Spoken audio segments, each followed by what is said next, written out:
Muy buenas noches con todas las personas que nos escuchan y acompañan en este segmento de Dialogando de Bienes Raíces. Hoy tenemos como invitado a Henry Ríos, corredor profesional desde hace muchos años, experto en temas inmobiliarios relacionados a bienes comerciales e industriales.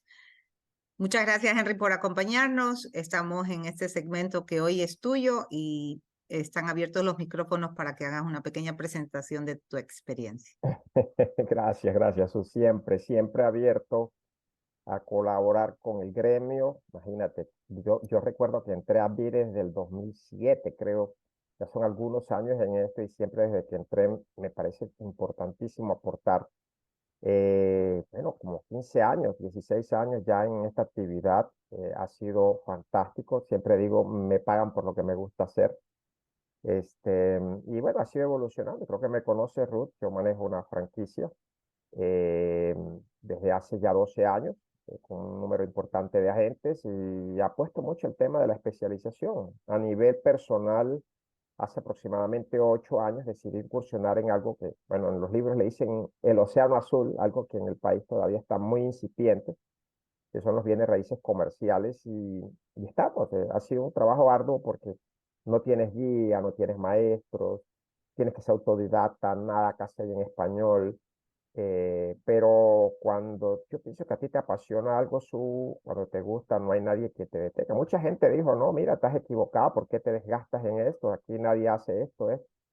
Pero le aposté y aquí estamos, mira, invitado por ti en tu programa. Bueno, hemos estado en algunas charlas tuyas y la verdad es que tu manera de compartir es bastante interesante y se aprovecha mucho, se aprende y creo que es lo que importa.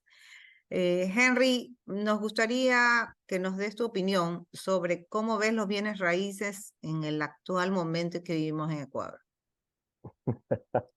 Compleja tu pregunta, Su. Estamos, como que dicen, en medio de una tormenta perfecta, ¿no? Estamos en medio de temas políticos que siempre que hay elecciones, sobre todo presidenciales y sobre todo como en estos momentos, son momentos en que la gente se detiene y la primera objeción que encontramos los corredores de bienes raíces, vamos a ver quién gana, vamos a ver qué pasa. Y esa es una de las objeciones que no puedes hacer absolutamente nada. El tema de inseguridad, que definitivamente lo hablábamos ahorita antes de comenzar el evento, sí, fuerte.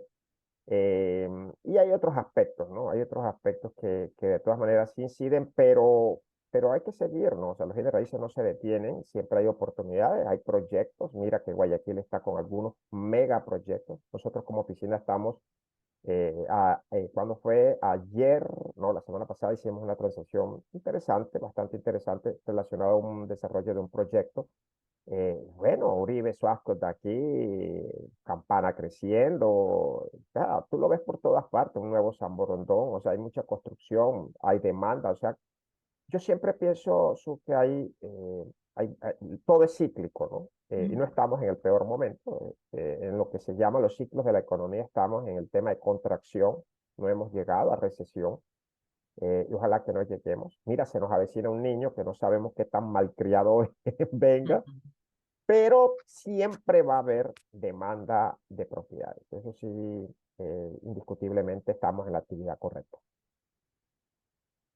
Me hiciste acuerdo de una conversación que tuvimos contigo hace poco más de un año, cuando hablábamos de qué había ocurrido con la pandemia y yo te había dicho de que cierta área del mercado se había contraído y tú me dijiste, no, me gustaría tocar ese tema porque si bien es cierto, las crisis generan oportunidad, me gustaría saber cómo lo viste en ese tiempo y cómo lo ves ahora. Bueno, mira, siempre, como te digo, bueno, lo del COVID fue un evento extraordinario, ¿no? Eso no, es algo que nadie espera, es algo que nos atacó y hay segmentos en el área inmobiliaria que se vieron totalmente afectados. Uno de ellos fue oficinas, locales comerciales, proyectos. Inclusive yo participé en un proyecto como asesor en plena pandemia, en plena parte roja de la pandemia, y fue muy exitoso. Se vendieron 99 propiedades en esa época, en ese semestre. Fue increíble, fue vía la costa, donde participaba simplemente como un asesor. consultor, digamos, a pesar que no es mi experticia, pero sí algo conocía, y había oportunidades, ¿no? ¿Qué pasó? Que hubo mucho movimiento hacia la gente, comenzó a darse cuenta que vivía en el lugar equivocado, que necesitaba más espacio, oxígeno, y hubo esa migración de apartamentos a casa. Guayaquil tiene esa ventaja de que mayormente los gustos son hacia casas. Eso al gobierno no le interesa, a los municipios es terrible, porque tú estuviste en la charla, eso es cierto. El gasto de infraestructura vial es muy grande y Guayaquil todavía va por el camino equivocado. Guayaquil no despega en la parte vertical, y es algo que tarde que temprano nos va a cobrar factura. Pero así, o sea, siempre hay, sí, yo creo que en estos momentos todas se están vendiendo, eh, más o menos algunas que otras. Mira, oficina, parece mentira, pero oficinas está volviendo a los mismos niveles que teníamos pre-pandemia, ¿no? Si es la parte logística, que es donde me especializo, pues esa fue la más beneficiada, ¿no? O sea, definitivamente la que más tuvo crecimiento a nivel mundial fue la parte logística. Es verdad. Bueno, hay ciertas condiciones o factores que hacen que unas propiedades se vendan más que otras, como tú y yo sabemos. Pero ahorita que acabas de mencionar que todo se vendía, dime tú qué diferencias hay entre los bienes raíces comerciales y los residenciales, porque son segmentos muy diferentes. Totalmente diferentes. Siempre me hacen esa misma pregunta, Su, y te lo voy a definir de una forma muy sencilla. Todo lo que no es residencial es comercial. Imagínate, todo lo que... ¿Y qué es residencial? La casa, el apartamento, la casa de playa, tu penthouse, ya, eso es lo que es residencial. Y todo lo demás es comercial. Imagínate el mundo, o sea, nosotros, el 95% de agentes en el mundo está en el 5% del negocio. Imagínate tú esa estadística. Y hay otra cosa, bueno, y cuando lo definimos en la parte residencial es muy emocional, es muy aspiracional, muy de quiero la vista, la cocina, ese tipo de cosas, ¿no? La parte comercial es cero emociones, la parte comercial tiene que ver mucho con flujos, la parte comercial tiene que ver, tú, tú adquieres la parte comercial cuando necesitas montar tu negocio, ¿vale? Quieres montar tu empresa y eso, o la otra quieres invertir, o sea, compras una propiedad porque al mes siguiente quieres generación de renta. Esa es la gran diferencia. Y hay muchas diferencias en la parte de avalúo, por lo menos en los avalúos, tú que eres experta en eso, el avalúo, pues, en la parte residencial tiene que ver de pronto con espacios, de metros cuadrados, tipos de construcción, ese tipo de cosas, mientras que los comerciales va más hacia la generación de flujo, ¿no? Más de reposición. Entonces, son dos cosas totalmente diferentes, y así te puedo hablar de una diversidad ¿cómo te digo? Los requisitos municipales de permisos. Es más complejo cuando tú vas a pedir un lote donde vas a hacer una fábrica, a hacer una casa. Entonces hay una gran diferencia, pero creo que lo más palpable es el tipo del cliente. Un cliente es muy emocional, el otro cliente es muy frío, muy calculador, muy inteligente, sabe lo que quiere. Por eso mucha gente no se mete a este tipo de segmento, que representa el 95%. Mira, hay una cifra que conocí de hace rato, eso que me impresionó mucho. Si nosotros valoráramos todas las casas, apartamentos, todo lo que tiene que ver con residencial, ¿no?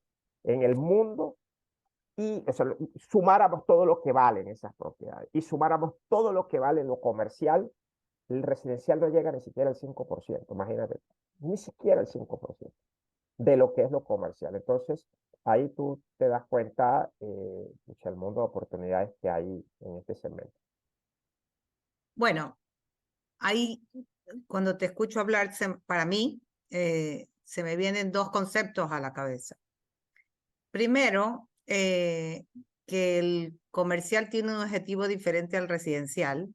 Total. Y segundo, de que puede ser que tú inviertas también en residencial, porque la inversión no solamente es en comercial. Hay gente que invierte departamentos o casas para renta con un retorno.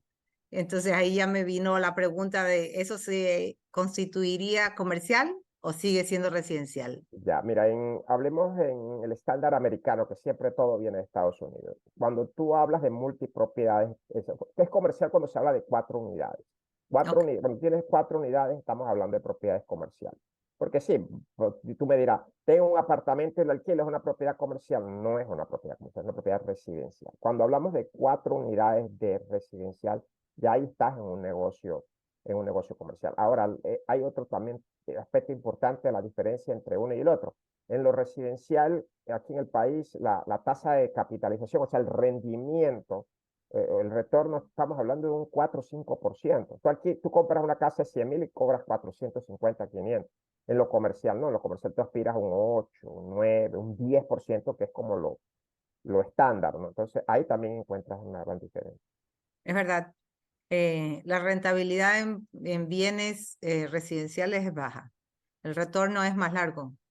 El plazo para recuperar lo invertido es muchísimo más largo. Puede pasar 15 años, 20 años. ¿No? O sea, tú ganas el residencial por la plusvalía. Plusvalía. Nunca, o sea, el inversionista inteligente no invierte en lo residencial, jamás. Lo haces bueno, lanzan un proyecto, Uribe Suasco, y comes que y bueno, sale a 100 y cuando ya te lo va a entregar vale 140, ahí te ganaste, pero pare de contar. Ahora, hay muchos proyectos, y no quiero meterme a ese punto porque es delicado, muchos proyectos que tú inviertes que te ofrecen ciertos rendimientos y, oh sorpresa, en lo residencial, no ganaste. No Bueno, ganaste. para eso es importante siempre hacer un estudio antes de meterse en una inversión de ese tipo, ¿no? Es Así es. diferente, es verdad. Ahora que estás hablando, podemos hablar de bienes industriales. ¿Quiénes buscan este tipo de bienes? ¿A qué segmento? ¿Qué tamaño? ¿Cuál es el uso general? Los plazos en los que hacen este tipo de inversiones, los créditos. ¿Cuál es el problema frecuente en este tipo de bienes? Mira que te he hecho un montón de... Sí, sí, me lanzaste como 6 preguntas a una. A ver, Comencemos por lo claro. primero. ¿Qué son bienes raíces industriales? Esa es una especie. Dentro de lo comercial hay muchas especialidades, hay más de 100 especialidades. Una de ellas es la industrial. Estos son bienes raíces que van destinados a un tipo de cliente específico. Estamos hablando de un empresario, un industrial, el gobierno, los militares, temas de la aeronáutica necesitan este tipo de bienes raíces. Entonces es un empresario, hablemos de la parte más común, que necesita digamos, un kiosco, una cuestión de tres, con techo alto, con ciertas especificaciones en los pisos, con muelles, y eso necesita para guardar, necesita para hacer temas logísticos, necesita para fabricar, necesita para metalurgia, para tanta cantidad de cosas. O sea, es impresionante. Impresionante. Mira, yo entré al mundo industrial sí, de cabeza ya hace como 5 años, y a veces digo yo, inclusive tengo un programa que ya está diseñado, creo que sería uno de los primeros programas en Latinoamérica en español, porque todo está en inglés, casi ni en inglés hay. Tú entras a buscar libros y no vas a encontrar libros, o sea, hay muy poquitos y solo está en inglés. Entonces, imagínate tú la necesidad que hay de conocimiento en eso. Cualquiera puede vender una bodega, eso, pero que sea especialista está muy lejos. Entonces, eso es los bienes raíces industriales, ¿no? Son propiedades destinadas a la industria, a la manufactura, a la producción, al servicio logístico, etcétera, etcétera, ¿no? Y Guayaquil es una ciudad que concentra la mayor cantidad de metros cuadrados de este tipo de espacio. ¿Qué otra pregunta relacionada a esa me decía? Préstamos. Los Eh, plazos, los créditos. plazos. 5 a 7 años es en Ecuador. Estos tipos de préstamos, cuando son préstamos de inversión, como se conocen, tienen varios nombres, pero hablemos del que conocemos nosotros, préstamos de inversión para empresas. Son préstamos un poco complicados, no son tan fáciles, porque tú vas a hacer algo que los bancos no es que fácilmente pueden vender. Mira, no voy a mencionar el banco, pero hay una propiedad de un banco que estoy vendiendo y yo creo que ni ellos saben lo que hipotecaron. O sea, o sea, terrible, no quiero ni entrar porque doy más pistas, pero después llamé a la persona y le dije, oye, ¿tú sí saben lo que ustedes hipotecaron? Es que la parte del agua, de donde el seguro está en la otra parte que no está hipotecada. Dice, ¿cómo va a comprar a alguien con estas especificaciones? No son expertos. Entonces, aquí la garantía que hay para este empresario está en otras cosas. Tienes que meter otras propiedades para que los bancos te presten. Las tasas de interés, estamos hablando, están altas, ahora es bueno tener plata en los bancos. que pagan hasta el 9% y eso vale también, el costo del crédito es mucho más alto que el residencial, ¿no? Estamos hablando también de un 8. Depende del pato, digo yo, depende del empresario, ¿no? O sea, si es uno bueno, ponte una corporación favorita, seguramente no le van a cobrar al 10, le van a cobrar al 8, porque es un cliente triple A. Entonces eso va a depender mucho de eso. ¿Qué otra pregunta entre esa que me hacías? Ah, la otra de los financiamientos que ellos buscan son muchos de estos empresarios grandes necesitan banca multilateral. ¿Qué es eso? Son bancas de afuera, son bancos que son de varios países, esos países de primer mundo que invierten para ayudar a los pobres, a nosotros, ¿no? Entonces, hay más para gobierno, pero puede haber casos de grandes empresas que necesitan dinero y ese es un dinero un poco más económico y de plazo más largo. Eso es lo que los mata el plazo muchas veces. Y hay una problemática impresionante ahí. Yo estoy trabajando en un proyecto increíble, ojalá se nos dé porque es algo súper ambicioso y relacionado a esta necesidad que tienen los industriales. No hay nada, esto está todavía muy, muy, muy, muy arcaico, digamos. Ok. Y bueno, me gustaría, hablaste de los créditos y yo te cuento que estuve en una reunión, bueno, estuvimos juntos en la de Bid Investment. ¿Te acuerdas? No, no, esa no me acuerdo. Esa No, sé que no no, existía. No recuerdo. sí. Ok, el BID otorga créditos para construcción o desarrollo de proyectos industriales. Ujú. Son productivos. Y la tasa era preferencial, era una tasa mucho más baja del mercado y con años gracia. Entonces sí hay inversión, perdón, sí hay financiamiento bueno para este tipo de proyectos. Y hablábamos de proyectos que creo que el más barato era 4 millones de dólares. Entonces sí hay para este tipo de Pero hay un desarrollo. problema, hay un problema riesgo país. Este país no es para nada atractivo en estos momentos. La otra forma de financiación son con los famosos fondos de inversión. Ahí hay una impresionante oportunidad, como te digo, de los que yo estoy trabajando personalmente. Y hay plata, en el país hay plata que quieren invertir sobre cosas seguras y no hay cosa más segura que los bienes raíces, más que todos los industriales, ¿no?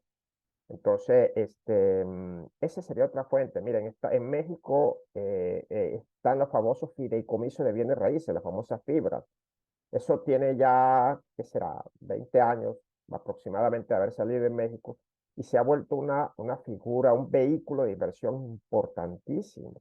Yo sigo muy de cerca, es un fenómeno. México está viviendo lo nunca visto. México es de los países en el mundo donde la parte industrial, la parte de bodegas, centros logísticos, hay algo que se llama nearshoring. ¿Qué es eso? Son grandes centros logísticos de manufactura, eso que tienen que estar cerca al cliente. Y como tienen un tratado de libre comercio entre México, Canadá y esto, y México es el primer consumidor del mundo, muchas empresas de todo el mundo se han ido a México. Y allá, pues allá están los fondos multilaterales, allá está todo eso, las fibras. Entonces, cuando uno habla de Ecuador, ¿y dónde queda eso? Mira, no nos vayamos lejos, no nos vayamos lejos. Lazo, no quiero hablar de política, pero no todo es malo. No le aprobaron ese del tema de las zonas francas cuando es algo que se necesita para impulsar la economía. O sea, el nivel de analfabetismo en el país es muy grande. Yo quisiera ser optimista, pero no es tan fácil. No se lo aprobaron porque no es urgencia, o sea que no necesitamos trabajo, no necesitamos. O sea, ¿para qué entres tú a la universidad si no tienes empresas donde trabajar? Y los bienes raíces industriales es un dinamizador impresionante. Ahí tú mides el crecimiento. ¿Cuántas bodegas nuevas se están haciendo? ¿Cuántas fábricas? O sea, hay un indicador clave en el crecimiento de un país cuando tú mides los techos, los nuevos espacios. Y aquí es muy pobre todo. Muy, muy pobre. Y hay oportunidades, ¿no? Detrás de eso también hay grandes oportunidades. Ok. Eh, Tuvimos como invitado a Ignacio Lacunza, que es presidente de AMPI México, que es la asociación, una de las más grandes a nivel de Latinoamérica, con un número de socios inmobiliarios, corredores de bienes raíces.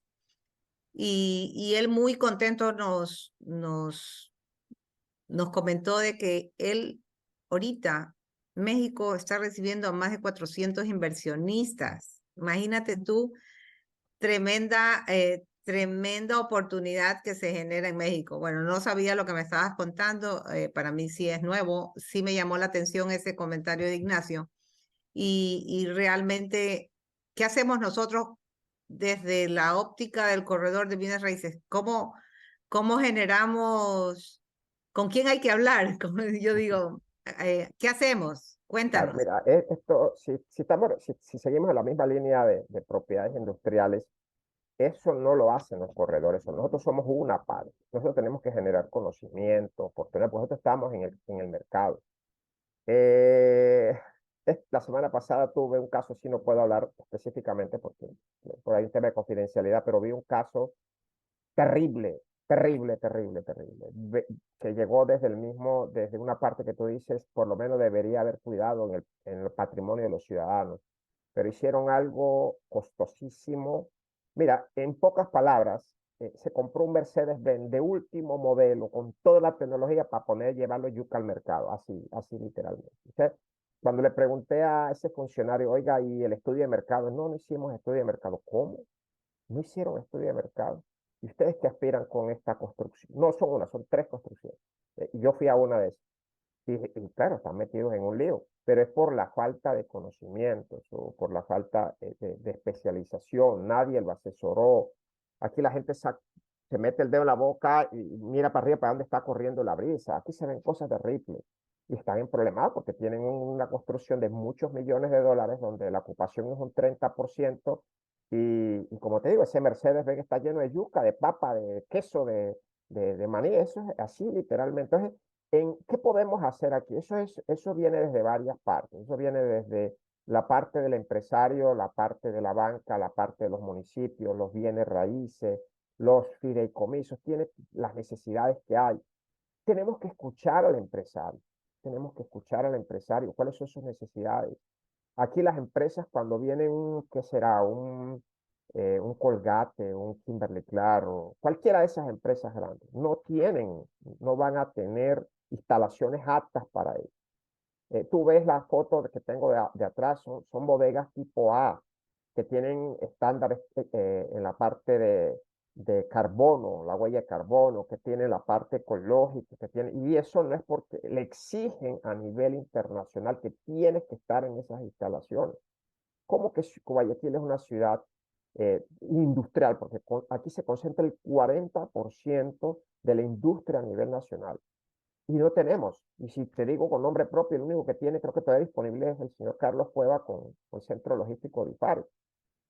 Es lo único. De ahí ellos sufren, no tienen espacios. Mira, hay algo y me gustaría que esto lo escuchara el municipio de Guayaquil. Y quiero visitarlos en estos días. Yo quisiera saber cuál es la nueva zona industrial de Guayaquil. ¿Dónde está? No la conozco. Ya Daule colapsó, perimetral ni decirse. Y se están yendo para San Borondón, que acaba de sacar 1.000 hectáreas para industrial y comercio. Durán, yo no quiero pasar el puente en Durán, me da pena la gente de Durán, pero yo estoy paniqueado con Durán. Imagínate esos empresarios que se fueron atrás de incentivos tributarios en el lío que están metidos ahora. Entonces estamos totalmente, se puede hacer mucho, pero, pero se requiere apoyo, se requiere, ¿cómo te digo?, unificación entre las necesidades y no inventar nada. México lo está haciendo bien, pero México tiene cierta coyuntura. Voy a poner un país ejemplos, Costa Rica, 4,5 millones de habitantes, acaba es un país, no tiene ejército, si vieras los centros logísticos que se están haciendo, allá está Intel, acaba de invertir 300 millones de dólares, es un país especialista en la parte farmacéutica, el nivel intelectual es las universidades, o sea, qué tan bonito es que el gobierno entienda una vez por todas que en la educación está la diferencia. No vamos a salir y a los políticos no les interesa que nosotros nos eduquemos. Este es un círculo vicioso. ¿Se puede hacer? Sí. Hay esperanza, ojalá, que estos nuevos gobiernos que vengan impulsen la educación, atraiga. Mira, Lazo cuando comenzó su vino con buenas intenciones.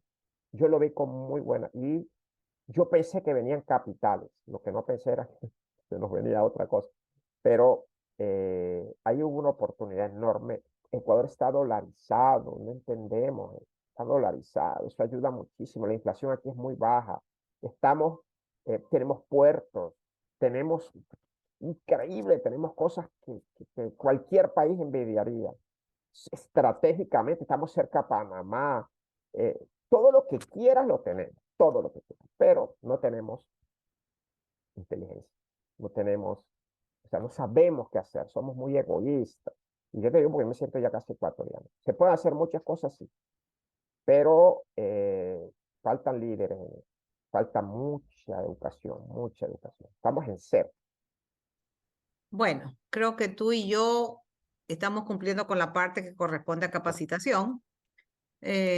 Somos defensores acérrimos de la profesionalización del corredor, porque creo que es necesaria, indispensable para poder subsistir, porque si no, definitivamente la tecnología, la innovación, lo nuevo nos va a atropellar, nos va a hundir y sepultar. O sea, así de sencillo. Yo, escuchándote, me comprometo a acompañarte, vamos al municipio, haz lo que Sí, de sí, sí, verdad te con estoy mucho diciendo. gusto. Me Yo gustaría que sí, me acompañaras para saber cuáles son los justo yo planes. tuve la semana pasada una reunión con el director de catastro del municipio y yo pienso que es una oportunidad. Lo comprometía a él para tratar de hacer cosas en común y creo que este acercamiento sería una oportunidad buena para un poco para conocer, y es verdad, tienes muchísima razón en lo que estás diciendo. Pero bueno, la verdad es que son cosas que ya dependen de ellos. Nosotros podemos hacer Haremos nuestra gestión, pero parte, nada pues, lo que más. podemos hacer. Mira, yo, Es yo, verdad. yo te digo, yo tengo mucho contacto, gracias a Dios he hecho mucho contacto, no solo entre la marca, sino con marcas poderosísimas internacionalmente, ni siquiera son conocidas en el país. Estamos hablando de CBRE, estamos hablando de Cushman Wakefield, estamos hablando de Collier, que son empresas que hablan este idioma y que yo estoy seguro si el municipio está abierto de traer esa gente de allá para que puedan aportar, pero estarían dispuestos. Es la pregunta del millón. Claro, la peor diligencia es la que no se hace, ¿no? Pero Así es. se pueden hacer muchísimas cosas. De acuerdo. Bueno, ya estamos por cerrar. Mira, el tiempo se nos fue muy rápido, no hubo mucho tiempo, pero siempre te podremos tener de vuelta para hacer Así es. análisis diferentes, tal vez en otros segmentos que también nos interesan. Pero me gustaría que tú des recomendaciones para los corredores que te están escuchando o para la gente del mercado inmobiliario que quiere invertir o que quiere aprender o que quiere dedicarse, porque hay de todo. Especialización, su. Mira que nuestro amigo Carlos Réntalo en la conversación hablaba de una fórmula del éxito, ¿no? Y hablaba de la capacitación más habilidades y elévalo a la actitud que tiene. Eso pasa en todas las áreas. Yo creo que, mira, el cliente industrial, el cliente comercial, no le interesa, no le interesa que tú le vengas a ofrecer terreno, nada, le interesa que tú le generes información.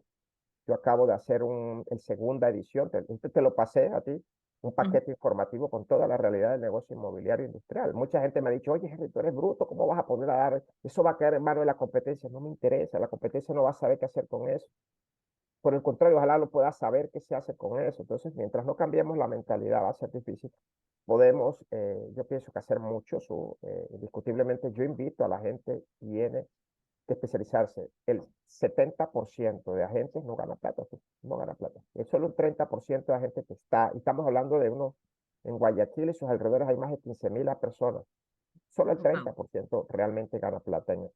¿Y por qué el 30%? Porque son personas que hacen cosas diferentes, se capacitan, adquieren la licencia, etcétera. Entonces son personas que tienen, no esperan que, o sea, esa persona que está esperando que la situación, que no sé qué más es, esa persona está entre el 70%. O sea, en cambio hay otros que ni siquiera se dan cuenta de lo que pasa porque están tan concentrados en preparándose, entendiendo a su cliente. Entonces, creo que es eso. Para mí es la formación, la especialización. Tienes que ser bueno en algo. La todología no da plata. ¿Cuántos corredores dijiste que estimas que hay Más de solo 15 en la mil. provincia? Más de 15.000. Imagínate que si tú me dices que hay más de 15.000 es de morirse, porque solamente de los registrados que se encuentran activos en la provincia, solo tenemos 250.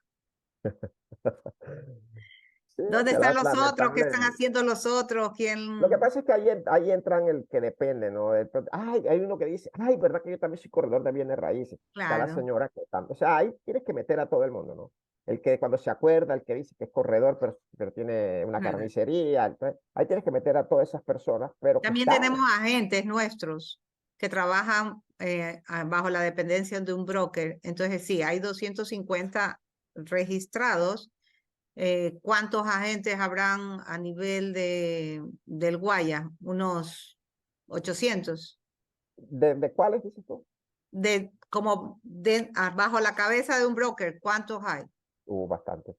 Bastante. ¿Verdad? Mira, yo he visto la evolución y hoy se ve mucho, y eso también, eso, eso ya es un tema de una hora más, pero eso también es positivo, ¿sabes? Advira ha hecho que muchos corredores egresados hoy tengan grandes empresas. No quiero mencionar nombres porque son muchos, pero compañeros que yo veo y logos que veo, empresas con modelos definidos y eso, a mí de pronto dirán, pero oye, esa es competencia. No, no me importa, a mí me interesa que el mercado se ponga maduro, porque si hay si hay un mejor servicio, el mercado nos va a ver con otros ojos. Y hoy en día sí hay bastantes empresas, ¿no? A diferencia de cuando nosotros comenzamos.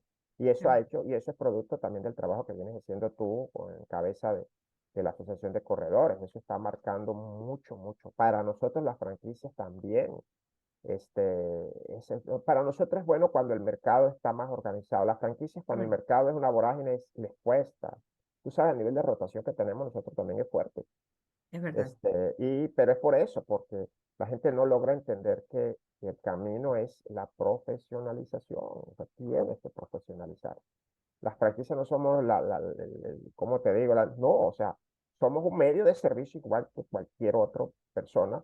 Y hay cliente para todo, ¿no? Pero sí, le invito a la gente a que se afilie y que ¿cómo es que tome la licencia, ¿no? Que Es se verdad. profesionalice. Es una capacitación constante. Bueno, no sé si tenemos preguntas, no tengo a mano.